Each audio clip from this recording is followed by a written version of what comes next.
قسطنطنیہ کا لفظ حدیث میں تو نہیں آیا. اس سے مراد یہ کہ جن دنوں سرکار نے فرمایا ان دنوں دیکھنا ہوگا کہ وہ قیصر رہتا کہاں ہے. ان دنوں وہ ہمس میں رہتا تھا، وہ جو شام میں ہے. تو اس سے مراد جو ہمس میں کے اندر حملہ ہوگا اس کے اندر جو لوگ ہوں گے وہ بخشے ہوں گے. اگر اس حدیث کو صحیح مان لیا جائے تو یہ مانا ہوں گے. اور وہ تو سن 32 سے پہلے کا وہ واقعہ ہے. حضرت عثمان غنی رضی اللہ عنہ کے دور حکومت میں حملہ ہوا اور وہ علاقہ فتح ہوا. یہ بات جناب آپ اس کو بھی ملاحظہ فرما سکتے ہیں. اور آئیے یہ علامہ بدر الدین عینی کی عمدۃ القاری شرح بخاری، یہ جو مشہور ہے کہ جناب یہ سالار لشکر تھا، لشکر اس کے ماتحت تھا اور پھر یہ آدمی کمانڈ کر رہا تھا. اس کا جواب حضرت علامہ بدر الدین عینی دیں گے. کہتے کس منہ سے کہتے ہو؟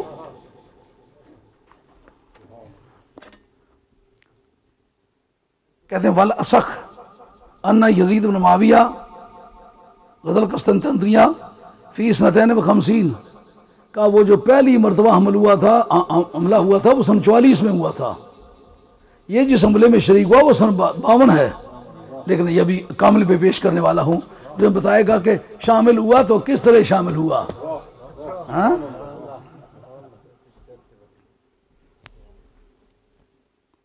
وکیلا سید معاویہ جیشن کثیر مع سفیان بن عوف الی قسطنطنیہ، کہا کہ سن 52 میں جو حملہ ہوا ہے جس میں ایوب انصاری شامل تھے اس کا سالار یہ نہیں تھا.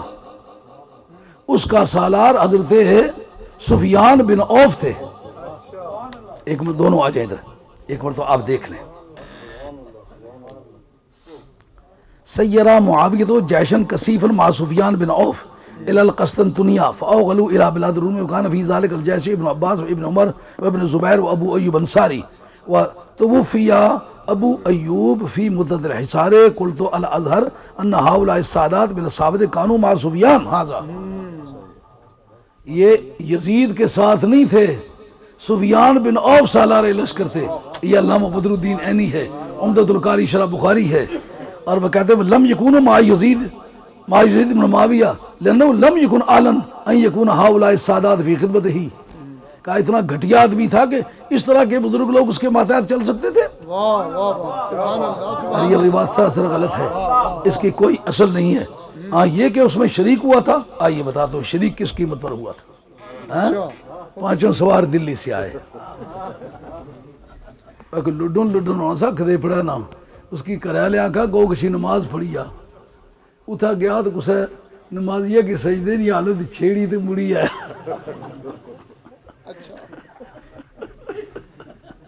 جنہیں کار مڑیا پیو خفا آیا انہا کہا قرآن کی قسمیں میں مسیطی گیا سا وہ نمازیاں نال شریک ہویا سا. اے نہیں پتا شریک کس طرح ہویا سا. شریک ضرور ہویا سا. آئیے دیکھیے کہ یزید اس جنگ میں سن 52 کی جنگ میں شریک ہوا. یہ تو طے ہو گیا کہ جس اس جنگ میں یہ شریک ہوا جس جنگ میں حضرت ابو ایوب انصاری رضی اللہ عنہ کی شہادت ہوئی وہ بالاتفاق سن 52 میں ہوئی. تو سن 52 والا حملہ یہ 16واں حملہ ہے. اول نہیں. ہاں 16 حملے ہوئے ہیں قسطنطنیہ پر، ان میں آخری حملہ یہ ہے. لیکن شریک کس طرح ہوا؟ وہ لڈنے والی شرکت تھی. فی هذا سنة وقيل سنة 50 سير معاوية جيشا كثيفا إلى بلاد الروم للغزاة وجعل عليهم سفيان بن عوف. کہتا ہے اس سال میں سفیان بن عوف کو سالار لشکر بنا گیا. وأمر ابنه يزيد بالغزاة معه، اور اپنے بیٹے کو حکم دیا کہ تم بھی ان کے ساتھ جنگ میں شریک ہو. فتساقل واعتل، کچھ ڈھیلا سا پڑ گیا. ہماری طبیعت خراب ہے ایسا سمجھنے بھئی گچھی کم کرنے نے پیسے کاٹ لے بڑے تھے، سیکھ نوٹ مارنے نے پیسے بال ملی گئے. بلڈ پریشر ابھی کنگھی پھیری تو کچن بیوی نے گردا گرد طواف کر لی پیا، کم کوئی نہ کیتا. اس کا معنی تساقلا بوجھل سا ہو گیا. واہ اللہ بیمار بن بیٹھا. فامسک عنہ ابوہ، آپ کے باپ اس سے رک گئے اگر دفع کرو یہ نہیں گیا تو نہ صحیح. فَأَصَابَ النَّاسَ فِي غُزَاتِهِمْ جُوعٌ وَمَرَضٌ شَدِيدٌ، لیکن اس لڑائی کے دوران جتنے مجاہدین تھے ان کو بڑی تکلیف پہنچی. فانشا یزید یقول، شاعر تو بڑا کمال درجے کا تھا. اچھا جس وقت اس کو پتہ چلا کہ ان کو وہ تو بھوکے رہے کئی دن تک، پیاسے رہے کئی دن تک، نہ پانی ملا نہ روٹی ملی ہے، اس کے باوجود لڑتے گئے. کہتا ما ابالی ما ان ابالیہ، یہ ان زائد ہے جناب. ما ان ابالی بما لا قد جموعہم بالفرقدون ومن حما ومن مومی. کہتا ہے مجھے اس بات کی کوئی پرواہ نہیں ہے کہ وہاں کے لشکروں کو فرقدون ایک جگہ کا نام ہے، وہاں چل کر ان کو بڑی تکلیف پہنچی ہے، ان کو بھوک بھی پیاس بھی پہنچی ہے، اور ان کو بخار بھی آیا ہے، چیچک کی بیماری بھی لگی ہے. عزت تکا تو الانمات مرتفعان، یہ مرتفقان بھی درست ہے، مرتفعان بھی درست ہے. بدیر مران عندی ام کلثومی. کہتے ہیں پھر مجھے کیا پرواہ ہے جب کہ میں قالین کے اوپر ٹیک لگائے ہوئے بڑے مزے سے بیٹھا ہوا ہوں، اور دیر مران میں وہ مسیحی گسنے بڑے آئی یار، دیر مران، کیونکہ والدہ صاحب اس کی کرسچن تھی نا، صحیح ہے اسی طرح کا. تو پھر کرسچنوں کی گود میں پلا تھا، اس لیے دیر اس نے تلاش کر لیا. کہتے مجھے پھر اس کی کیا پرواہ ہے کہ دیر مران میں میرے پاس ام کلثوم موجود ہے. وہ خواہ اس کی بیوی تھی یا آوارہ تھی، جو بھی کوئی تھی اس کے پاس تھی. اب جناب لڑائی وہاں ہو رہی ہے، بھوک اور پیاس وہ وہاں گزار رہے ہیں، تو جناب یہ یہاں مزے لوٹ رہا ہے، یہ شریک ہوا ہے؟ نہیں یہ تو لٹنے والی شرکت تھی. سمجھ گئے یہ بات؟ اب جی میں شرک والی بات کو سنا تھا، یہ تو کی مندہ اس نے بہو لگا تو سنائی سکتے. لیجئے سنیے. ہاں وہ ام کلثوم وہی ہے ابنت عبداللہ بن عامر. فبلغ معاویہ شعرہ، جناب امیر معاویہ رضی اللہ عنہ کو اس کے شعروں کی اطلاع ہوئی.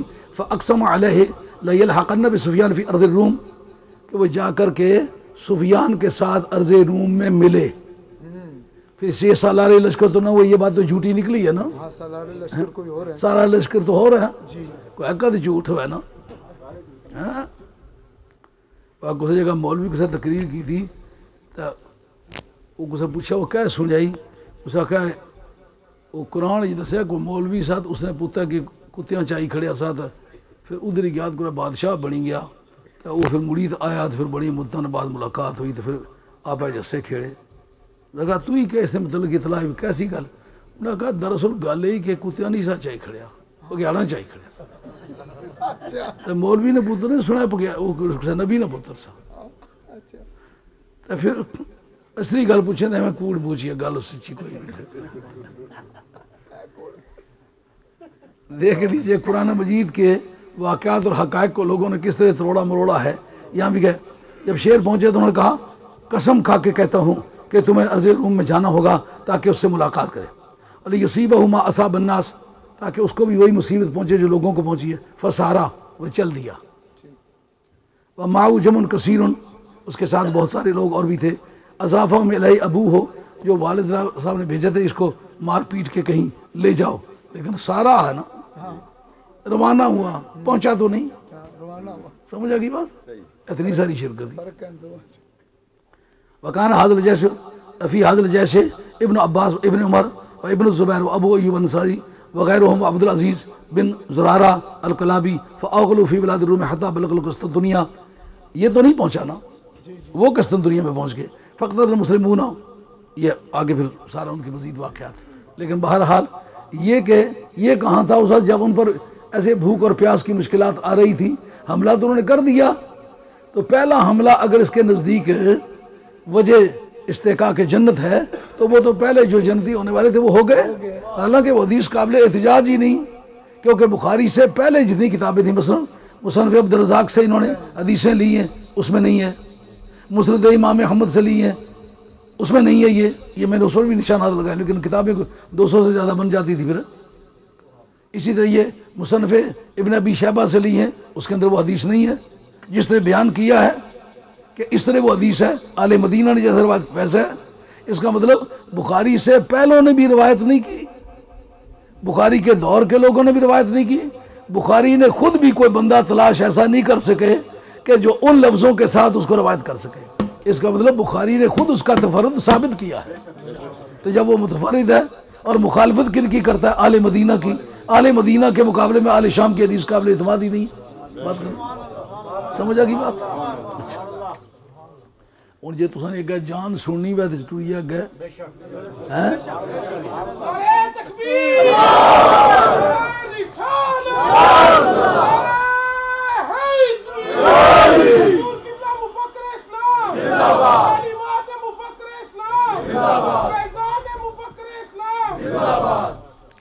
اب آپ نے اتنی بات تو سمجھ لی. جس حدیث کو بطور سہارے کے استعمال کرتے ہیں اس میں ڈوبتے کو تنکے کا سہارا بھی کچھ ہو سکتا ہے، پر اس میں وہ تنکے والا سہارا بھی نہیں ہے. آئیے اس پر گفتگو کرتے ہیں.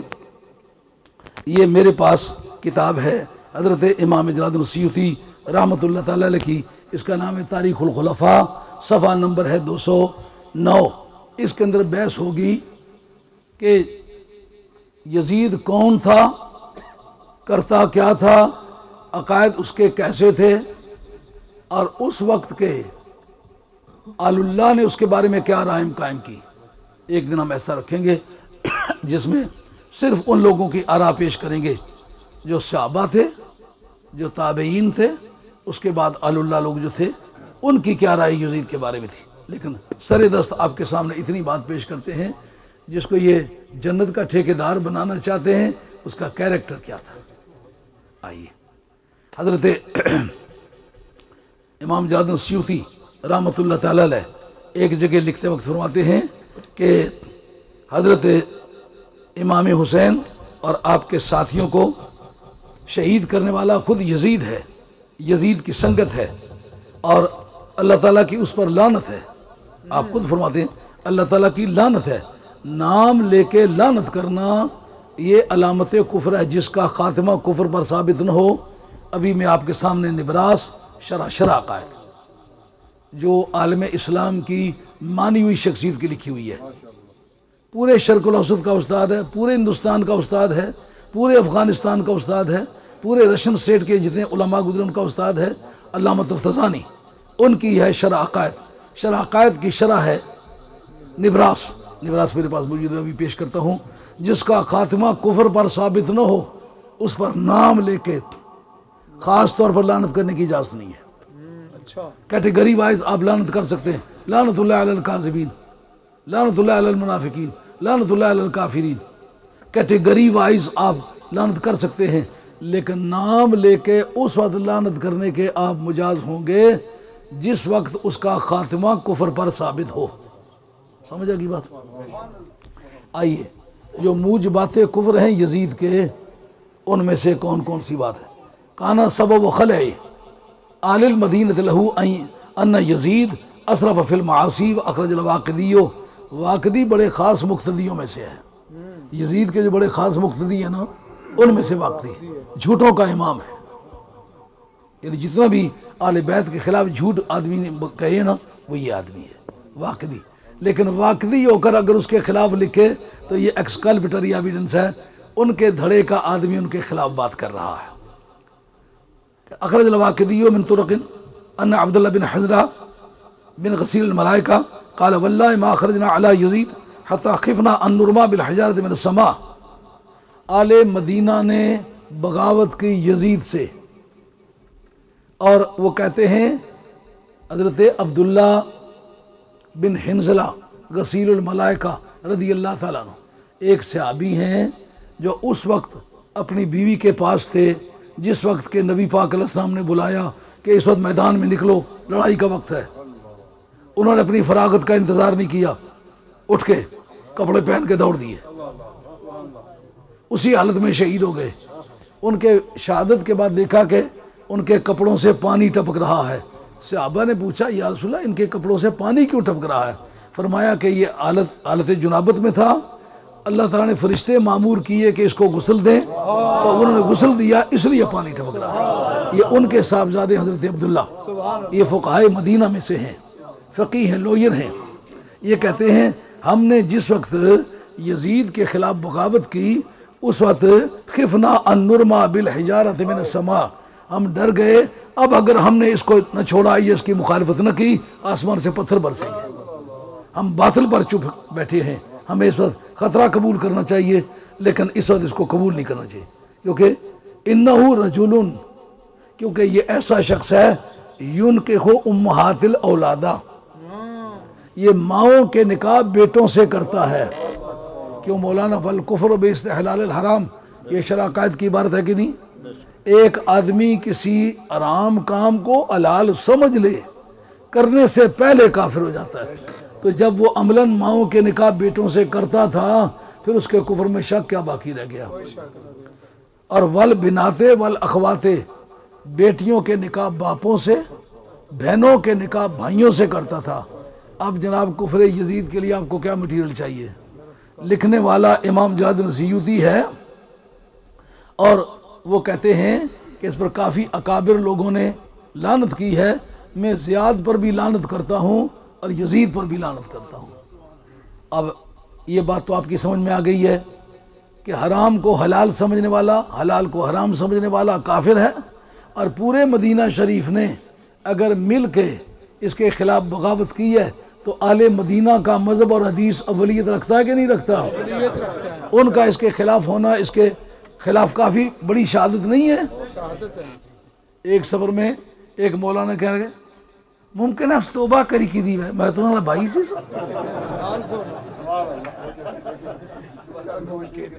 تو کوئی مشورہ کی تھا کالیستہ کرنے جا سکا میں سیر لگنا ہوں اس کو پردے نہ تو سنا بھائی ہے۔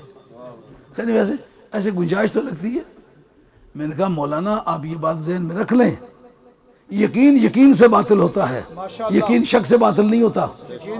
مثال کے طور پر ایک آدمی کا وضو تھا، اب اس کو شک پڑ گیا ہے کہ پتہ نہیں میرا وضو ہے کہ نہیں ہے۔ آپ سے وہ پوچھنے لگا جی نماز رسالے میں پڑھ لوں کہ نہ پڑھ لوں؟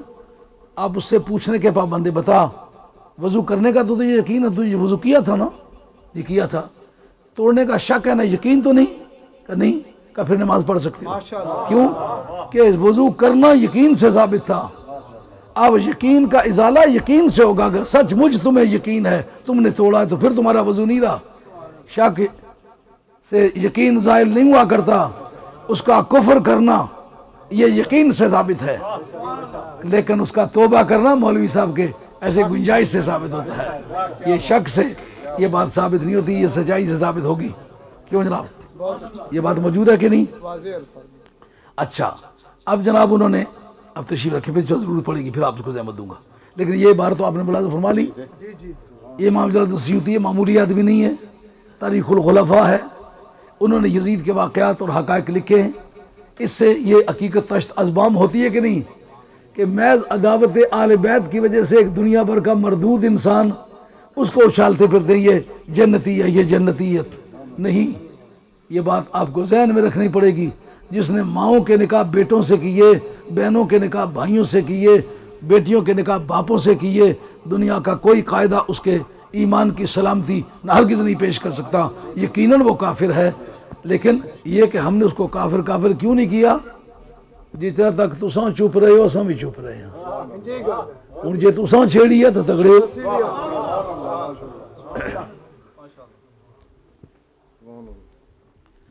یہ نیچے سے ایک کتاب نکال،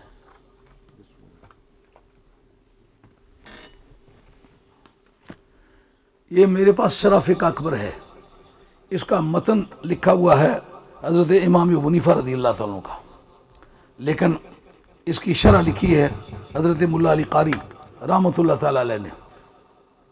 حضرت ملا علی قاری رحمۃ اللہ علیہ یہ استاد ہیں حضرت شاہ عبدالحق مدرس دہلوی کے، ان کی کتاب ہے جناب ملا علی قاری کی شرح فقہ اکبر، صفحہ 126۔ اس کے اندر ایک بات نقل کرتے ہیں، اس سے پھر میں آپ سے پوچھوں گا کہ اس وقت یہ آپ کا ٹرائیبیونل اس کے کورٹ میں ہمارا کیس پیش ہے، میں حضرت امام حسین رضی اللہ عنہ کے گراؤنڈز پیش کر رہا ہوں، آپ نے فیصلہ کرنا ہے۔ کوئی بات ایسی نہیں چھوڑی کہ سمجھے بغیر رہ گئی ہو، نہیں، آپ کو سمجھا کے چھوڑی ہے۔ اس جگہ انہوں نے ذکر کیا ہے کہ ایک مرتبہ ایک شخص تھا، اس نے یہ بات کہی مجھے کدو اچھا نہیں لگتا۔ اچھا کدو تمہیں اچھا نہیں لگتا؟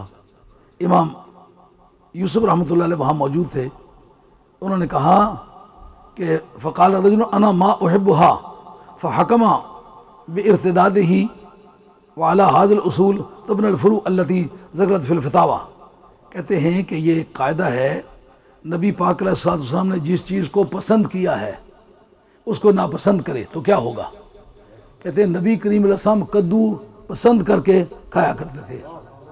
حالانکہ علامہ شریف جرجانی آپ کی کتاب التعریفات اس کے اندر لکھا ہوا موجود ہے کہ نبی پاک علیہ السلام کی وہ سنتیں جو عادت یا عاجت سے تعلق رکھتی ہیں وہ سنتیں زائدہ ہیں، آپ کریں تو آپ کی مرضی، نہ کریں تو آپ کو پوچھنی ہوگی. مثلا کسی کو عادت کے طور پر کدو اچھا لگتا ہے تو کھائے، نہیں اچھا لگتا تو نہ کھائے. لیکن جو چیز سرکار دو عالم السلام نے کھائی ہے اس کے بارے میں موقف دو ہوں گے. ایک یا اسی طرح پسند کر کے کھائے، اس کا ثواب ہوگا. دوسرا یہ ہے کہ وہ نہ کھائے مگر اظہار نفرت کرے، اسے اچھا نہ لگے تو وہ کافر ہو جائے گا. اس پر امام یوسف رحمۃ اللہ علیہ کا یہ فتویٰ ہے کہ ایک شخص نے کہا ذکر انہ علیہ السلام کان یحب الدبا، کہ نبی کریم علیہ السلام کدو کو پسند کر کے کھایا کرتے تھے. فقال رجل ما انا احبها، میں اس کو پسند نہیں کرتا. فحکم بارتدادہ، حضرت امام یوسف رحمۃ اللہ نے کہا مرتد ہو گئے ہو. مرتد ہونے کے کیا معنی؟ مسلمانوں کے گھر پیدا ہو، ضروریات دین میں سے کسی چیز کا انکار کرے، وہ مرتد ہو جائے گا. مرتد ہونے کا نتیجہ کیا ہوگا؟ اس کی بیوی طلاق ہو جائے گی. اگر اس حالت میں بچے پیدا کرے حرام کے ہوں گے. جس باپ کے گھر پیدا ہوا ہے اگر وہ باپ مر جائے وراثت نہیں پائے گا. دوسرا نتیجہ ایک، اس کی زندگی میں اس کو مردہ جان کے اس کی جائیداد اس کے وارثوں میں تقسیم ہو جائے گی، یہ نتیجہ نکلے گا. اور وہ اس ملک میں آزادی کے ساتھ رہ نہیں سکتا. کافر رہ سکتا ہے، سکھ رہ سکتا ہے، ہندو رہ سکتا ہے، لیکن مرتد نہیں رہ سکتا. مرتد کو 3 دن جیل خانے میں بند رکھا جائے گا. علماء کی ڈیوٹی لگائی جائے گی، اس کو سمجھاؤ. اگر 3 دن میں وہ سمجھ کے باز آ گیا، توبہ کر لی تو فبہا، بہتر ہے. اگر اس نے ایسا نہ کیا تو چوتھے دن کراس روڈ پہ اس کو پھانسی دیا جائے گا، ڈیٹرنٹ پنشمنٹ کے طور پر، نصیحت کے طور پر، تاکہ لوگ عبرت پکڑیں. وہ جرم جس طرح وہ مجرم سولی پہ چڑھا ہے، ساتھ جرم بھی سولی پہ چڑھ گیا ہے. آئندہ کوئی یہ جو پر تول رہا ہے وہ باز آ جائے گا. اچھا جناب، کدو کو سرکار پسند کرتے تھے، اس نے کہا مجھے اچھا نہیں لگتا، مرتد ہو گیا ہے. یار کدو کو کتنا بھی پسند کرتے تھے پر حسین جتنا تو پسند نہیں کرتے تھے. کدو کو ناپسند کرنے والا تو مرتد ہو جائے، حسین کا سر نیزے پر چڑھا دینے والا مسلمان رہ جائے، پھر تیرا جو اسلام اور ایمان بڑا جوان مرد ہے کہ کفر کی دنیا میں غوطے لگا کر کبھی زندہ بچ نکلا. سمجھا گئی بات؟ یہ ملا علی قاری کی شرح فقہ اکبر ہے، صفحہ 126 ہے، اور یہ رولنگ موجود ہے. آئیے آپ کے سامنے یہ 2 نیچے والی کتابیں نکال کے مجھے دیں. اسی رنگ کی دوسری کتاب بھی نکالیں. یہ میرے پاس 2 کتابیں ہیں، جلد نمبر 5 اور جلد نمبر 6. یہ حضرت قاضی ثناء اللہ صاحب پانی پتی یہی رہنے تھے. یہ سلسلہ عالیہ نقشبندیہ مجددیہ کے خلیفہ مجاز پیر طریقت شاہ ولی اللہ صاحب محدث دہلوی کے شاگرد محدث مفسر مرزا مظہر جان جانا رحمۃ اللہ تعالی علیہ کے خلیفہ راشد، اور جس خاندان نے وہابیہ کے خلاف پہلی جنگ لڑی ہے وہ اس خاندان کا آدمی ہے. یعنی طریقت کے خاندان میں حضرت مجدد صاحب رحمۃ اللہ تعالی علیہ کے اولاد میں سے ان کا نام ہے احمد سعید مدنی. پہلا وہ بندہ جس نے کتاب وہابیت کے خلاف لکھی ہے وہ آدمی ہے. اس کا نام ہے الحق المبین فی رد الوہابیین. وہ کلمی رباط مظہر میں مدینہ طیبہ میں موجود ہے. اگر موقع ملے تو میرے ہاتھ کے پینسل کی لکیر اس پر موجود ہے. اس کے اندر یہ عبارت ہے الحق المبین فی رد الوہابیین. اس کے اندر یہ بات لکھی ہوئی موجود ہے کہ اینا کے السلام بحضور سید انام مانے می آئند ای وہابیان اند از دیدن روئے ایشا پرہیز باید نبود زیرا کہ از دیدن روئے ایشا ایمان ضائع میشود. کہتے یہ جو سلام پڑھنے سے سرکار کی بارگاہ سے روکتے ہیں یہ وہابی لوگ ہیں. ان کے دیکھنے سے پرہیز کرنا چاہیے کیونکہ ان کے دیکھنے سے ایمان ضائع ہوتا ہے. یہ اس سلسلے کا آدمی ہے.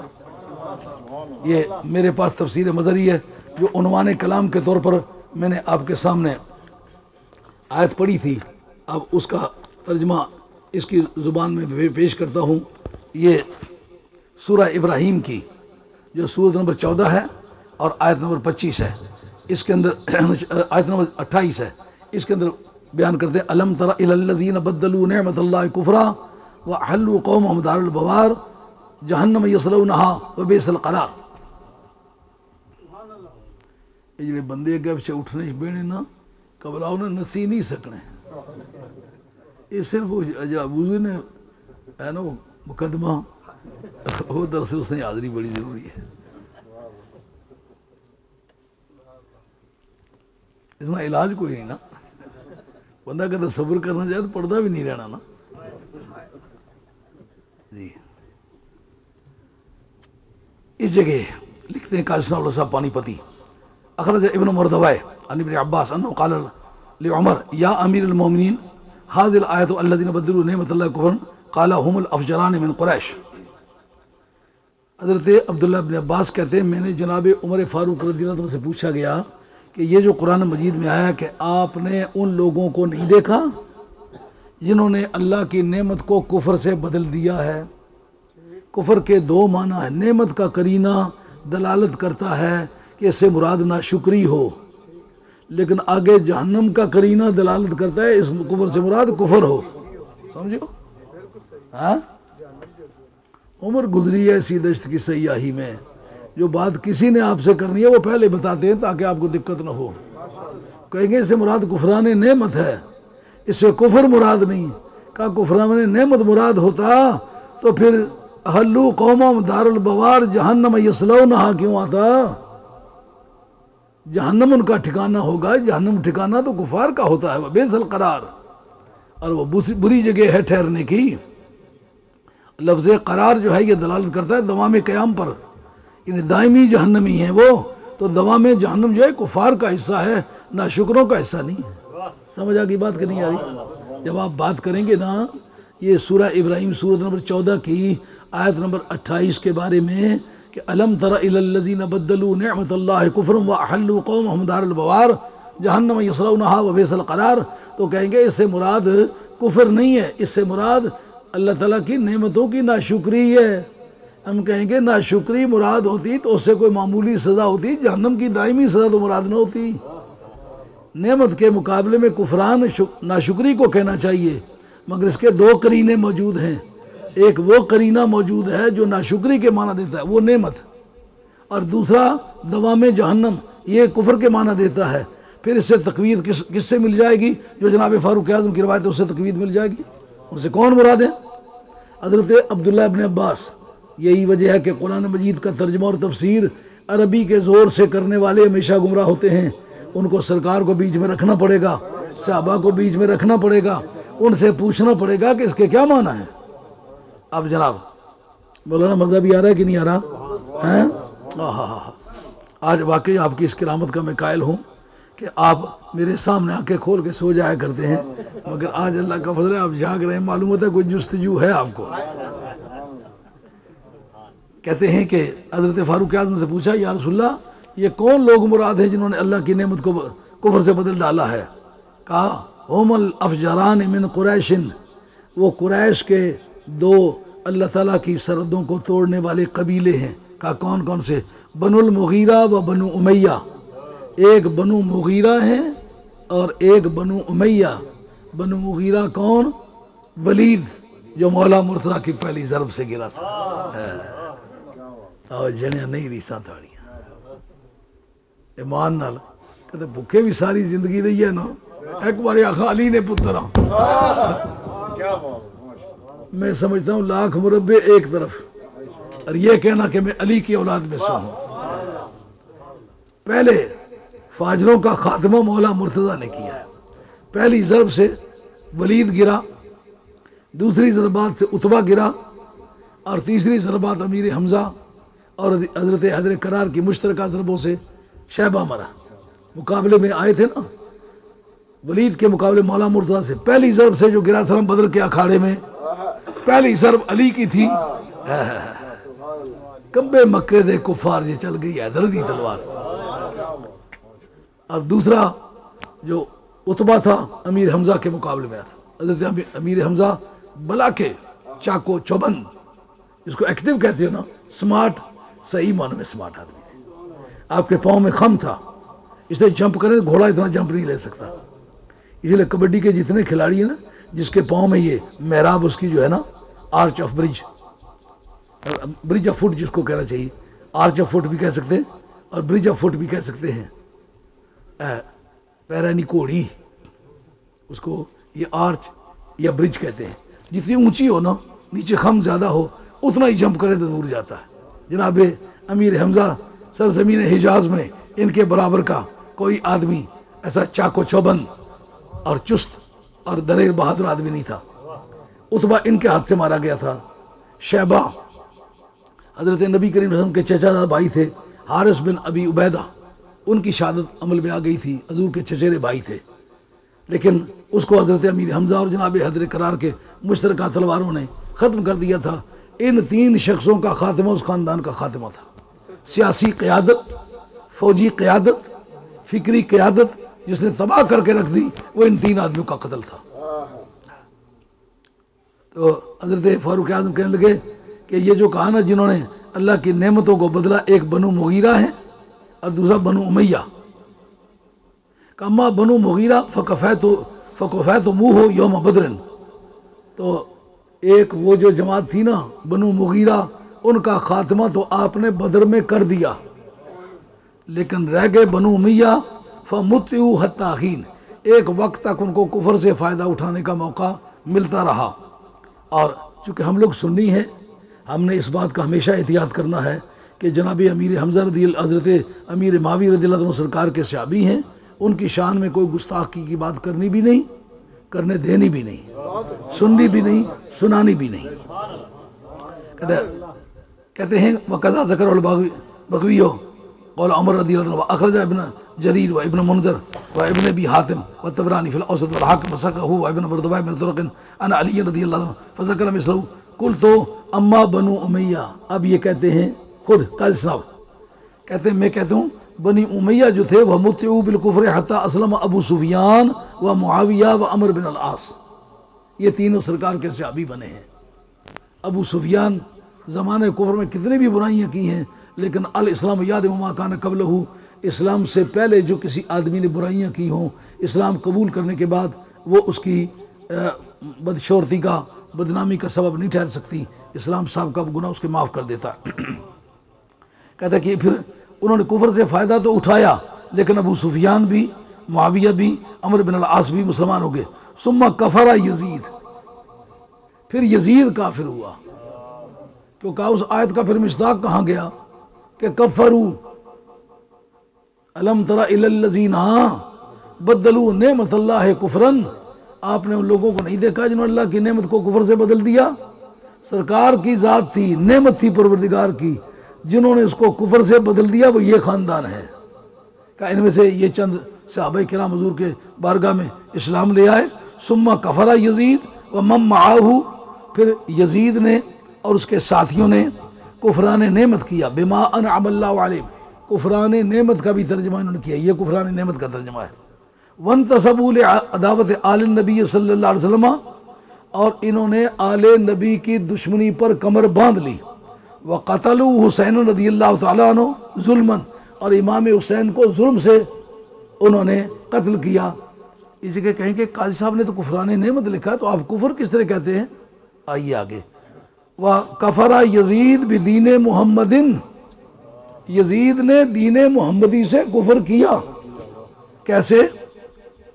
کہتے وہ اس طریقے سے حتی انشد ابیات نخینا قتل حسینا، جس تاریخ امام حسین کو انہوں نے شہید کیا اس تاریخ اس نے یہ شعر پڑھے جن کا مضمون یہ ہے کہ این اشیاقی ینظر انتقامی بآل محمد و بنی ہاشم، کہ وہ میرے بزرگ کہاں ہیں کہ جنہوں نے بدر کے میدان میں شکست کھائی تھی، آج آل محمد سے میں نے اس کا بدلہ لے لیا کہ نہیں؟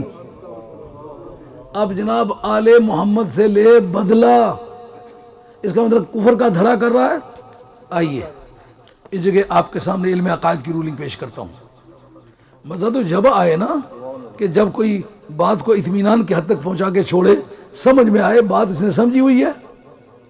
اب جس وقت کہ اس نے یہ کہا، اس میں کوئی شک نہیں ہے کہ اس نے یہ بات کہی ہے کہ آج میرے وہ بزرگ کہاں ہیں جن کو میدان بدر میں شہید کر دیا گیا تھا، اپنے کافروں کو وہ کہتا ہے آج وہ دیکھیں میں نے بدلہ ان کا لیا کہ نہیں۔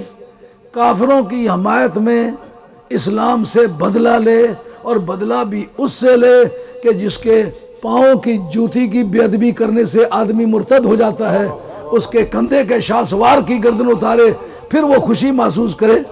یہ میرے پاس اس کی رولنگ موجود ہے، یہ نبراس شرح عقائد صفحہ 570، مولانا تشریف لائیں۔ بات تو وہ ہوگی جو آن ریکارڈ موجود ہو، جتنی باتیں یزید کے متعلق کرتے ہو اس کا ریکارڈ بھی تو لاؤ۔ اگر ریکارڈ لاؤ تو تمہارے ساتھی کے ساتھی ہوں، نہیں جس کو پوری دنیا تسلیم کرے اس کے ریکارڈ کو ریکارڈ تسلیم کیا جائے گا۔ جی والملقن ہوا ان الرضا بالکفر کفرن، صفحہ 570، ادھر نشان لگا ہوا ہے، بوگس نشان تو کوئی نہیں لگا ہوا ہے جی۔ کفر کو پسند کرنا، کفر سے راضی ہو جانا، یہ کفر ہے۔ وہ راضی نہیں ہوا، کفر کا وکیل بالخصومت بن گیا، ان کا ایڈوکیٹ بن گیا، ان کی ایڈوکیسی کر رہا ہے کہ تمہارا بدلہ لیا کہ نہ لیا۔ قیامت کا میدان ہوگا، مدینے والی سرکار کی زلفیں تابدار لہرا رہی ہوگی، اور اس وقت میدان حشر میں سورج کے حوصلے پست ہو رہے ہوں گے، دنیا بھر کو جان کے لالے پڑے ہوئے ہوں گے، حسین اپنے نجد کریم کے ساتھ ہوگا، اس وقت یہ کیس پیش ہوگا، مزہ اس وقت آئے گا، ہم دیکھیں گے کہ تم کون ہو، بات کیا کرتے تھے۔ یزید بھی پیش ہوگا، تو جس کے پاؤں کے جوتے کے ٹوٹے ہوئے تسمے کی بے ادبی کی جائے تو آدمی کافر ہو جاتا ہے۔ من قال لکفش رسول اللہ صلی اللہ علیہ وسلم کفیشن فقد کفر وخرج عن الاسلام، جو آدمی نبی پاک علیہ السلام کے نالین پاک ہے کو کہہ دے جتڑی، میں اس کی نقل کر رہا ہوں، میرا یہ عقیدہ نہیں ہے، نقل کفر کفر نہ باشد، کفر کی تعبیر کو تعبیر کرنا اس سے آدمی کافر نہیں ہوتا، اعتقادی طور پر سمجھے ٹھیک کہتا ہوں پھر کافر ہو جاتا ہے۔ جو سرکار دو عالم علیہ السلام کے نالین پاک کو ڈیمینیوٹیو ناؤن استعمال کرے، کفش ان کی تصغیر ہے، جیسے سگار کی سگریٹ ہے نا، بک کی بکلیٹ ہے، ڈیئر کی ڈارلنگ ہے، اسی طرح کفش کی تصغیر ڈیمینیوٹیو ناؤن ہے کفیشن، پہلے حرف پر ضمہ ہو، دوسرے حرف پر فتح ہو، تیسری جگہ یا ساکن ہو، آخری حرف جیسی بھی حالت میں ہو، ایسے کو کہتے ہیں اس میں تصغیر۔ جو سرکار کے نالین پاک کی بے ادبی اتنی کرے کہ بڑا معظم جوتا نہیں، نالین پا نہیں، وہ برکت والے جوتے نہیں، بلکہ چھوٹی سی جتڑی کہہ دے، اور جتڑی کی توہین کرے، کافر ہے۔ کیوں؟ اس نے سرکار کے پاؤں چومے ہیں، اور سرکار کے پاؤں چومنے والے کی قیمت زیادہ ہے یا جس نے سرکار کی زبان چومی اس کی قیمت زیادہ ہے۔ الرضا وان الرضا بالکفر کفرن، آگے بات خیال شی میں اب تشریف رکھیں۔ اس جگہ ایک بات تو اس نے یہ کہی ہے، یا اس قسم کفریات ہے کہ نہیں؟ آئیے اس کے بعد اس نے کیا کیا، اس نے شراب کو باضابطہ طور پر حلال قرار دیا۔ اس نے کہا فَإِنْ حُرِّمَتْ يَوْمًا عَلَى دِينِ أَحْمَدِ فَخُذْهَا عَلَى دِينِ الْمَسِيحِ ابْنِ مَرْيَمِ۔ انہوں نے کہا کہ اگر دین محمد کے مطابق شراب حلال نہیں ہے تو یہ کیا ضروری ہے کہ میں مسلمان رہوں، عیسائی بن کے پی لیتا ہوں۔ سمجھ آ گئی بات؟ یہ اس کے کفر کے لیے کافی دلائل نہیں۔ آئیے یہ جو میرے پاس ابھی ہاتھ میں اٹھی ہوئی تھی جس کا نام نبراس شرح عقائد ہے، اس کے اندر یہ بات موجود ہے کہ وہ کہتا ہے کہ نبی کریم علیہ الصلوۃ والسلام کے پاس کوئی وحی نہیں آیا کرتی تھی، بلکہ دھونس دھکے سے انہوں نے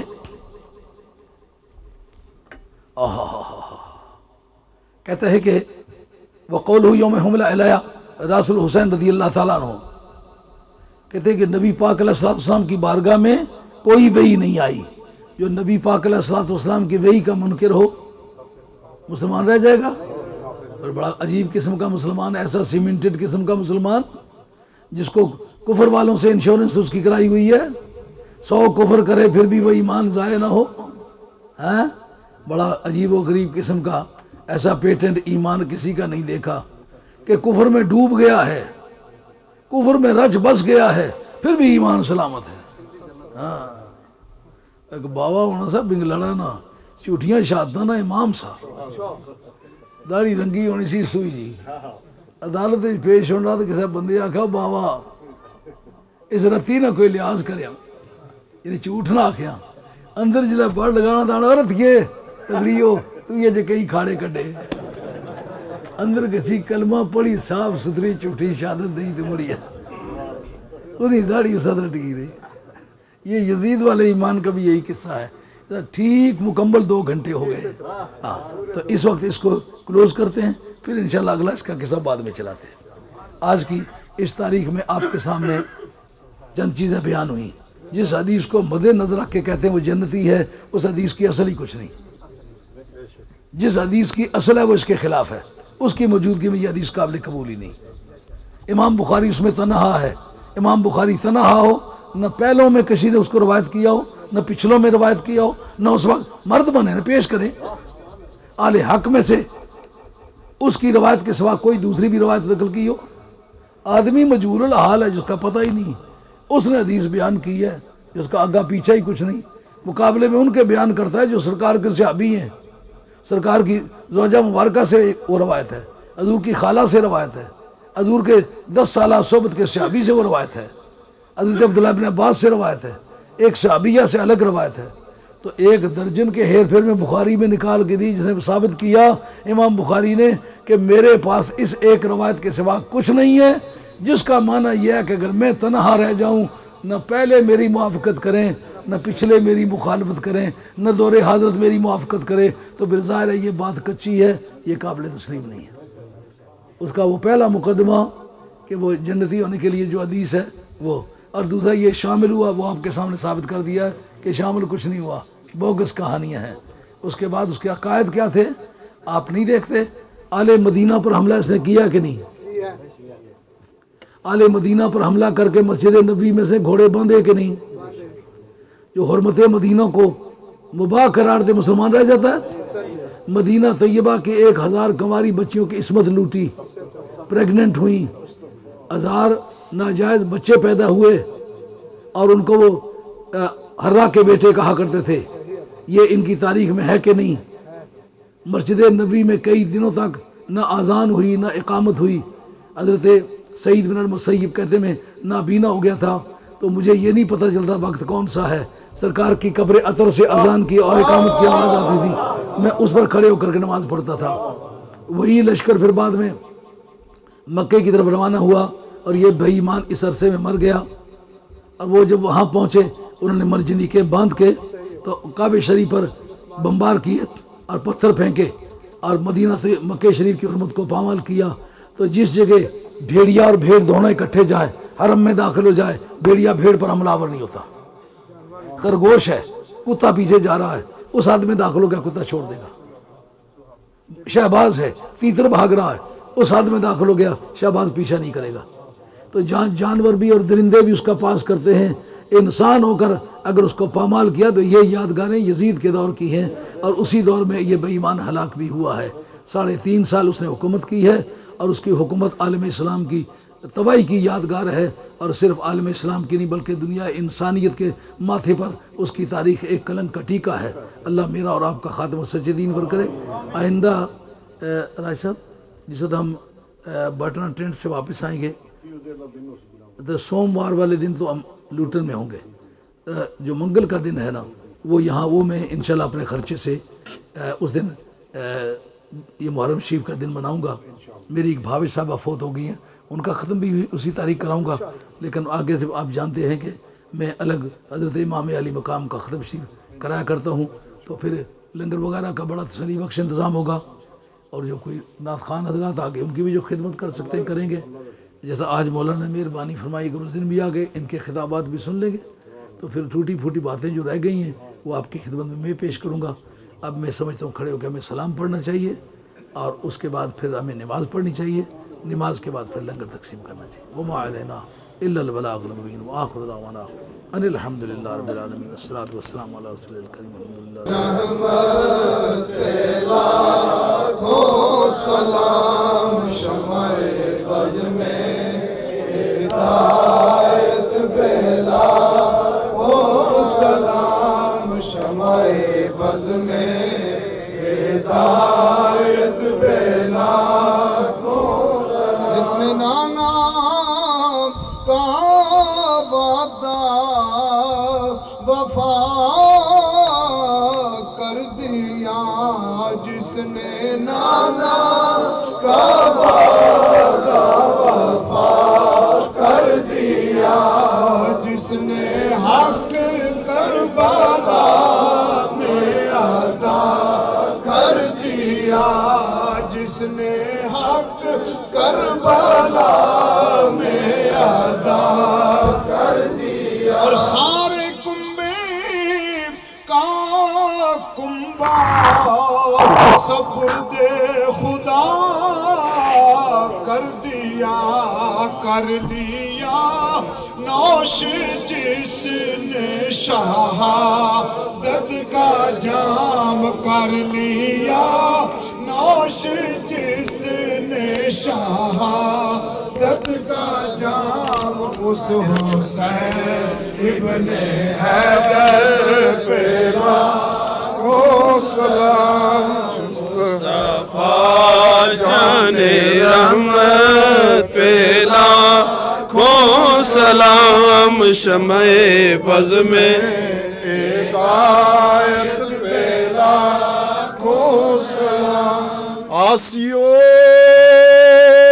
تھم لو دامن مصطفیٰ آسیو تھم لو دامن مصطفیٰ پڑھو اب خدا کی رحمت پہ لاکھوں سلام مصطفیٰ جان رحمت پہ لاکھوں سلام شمع بز میں ہدایت پہ لاکھوں سلام زیر خنجر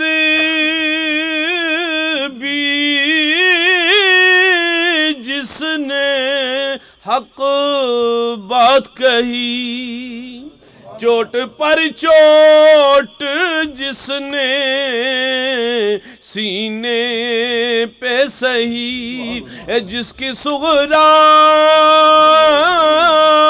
مدینے میں روتی رہی اس حسین ابن حیدر پہ لاکھوں سلام مصطفیٰ جان رحمت پہ لاکھوں سلام شمع بز میں ہدایت پہ لاکھوں سلام یا الہی صدقہ آل رسول او یہ سلام آج جانا ہو قبول